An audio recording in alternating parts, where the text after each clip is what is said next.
Now if ever there's a shot that's got leading lines written all over it, it's this beauty.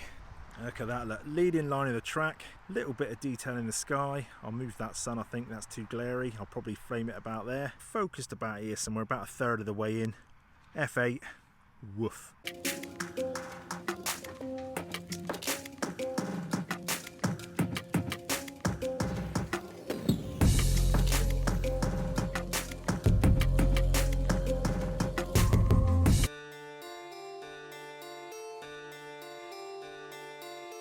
Have I found myself a little gem or what? Could have done with a bit more leaf here. I've left it a bit late in the year. Cracking little bit of river with a bit of a waterfall and then kind of autumn colours behind it. Bit late really, but never mind. I've got my Lee IRND 6-stop on. I'm shooting at 13 seconds, f13. And I'm focused. Down on the rocks in the foreground here, about a third of the way I reckon. That's what the shot looks like.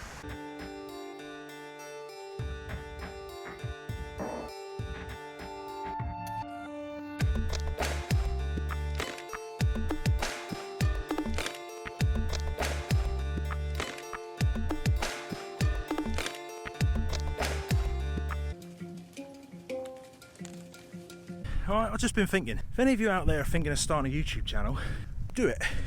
But if you do it for yourself and don't do it thinking you're going to make a shitload of money, because you won't, unless you're lucky, unless you're like Mr. McKinnon or, well, these other buggers that raid all the pound notes and the dollars in. I do it because I just love being out with the camera, and every now and again I got a tip and I think, oh, when I was beginning in photography, I wish some bugger had told me that.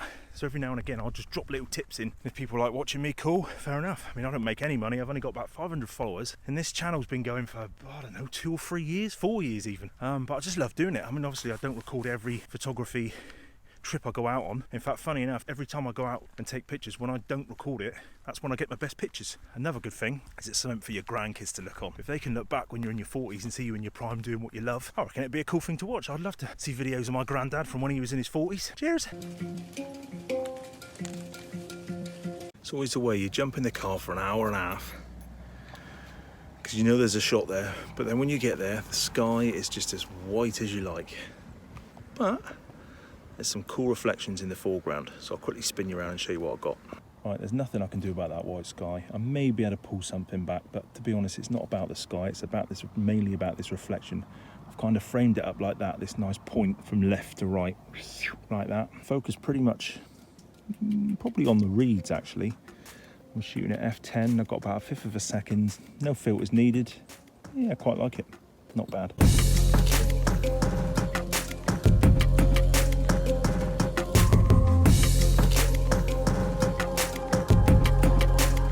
Got to work with what you got. It's 4:30 on a December evening, and the sky is looking like that. So find some ponies up on Dartmoor, ISO 800, aperture 5.6, shutter speeds around sort of 60th of a second.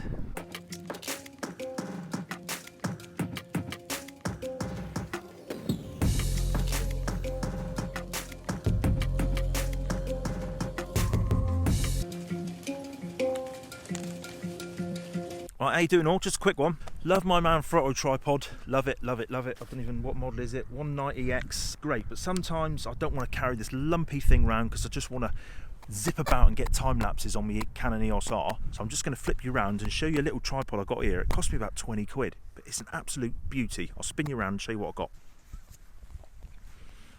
It is called Prima Photo.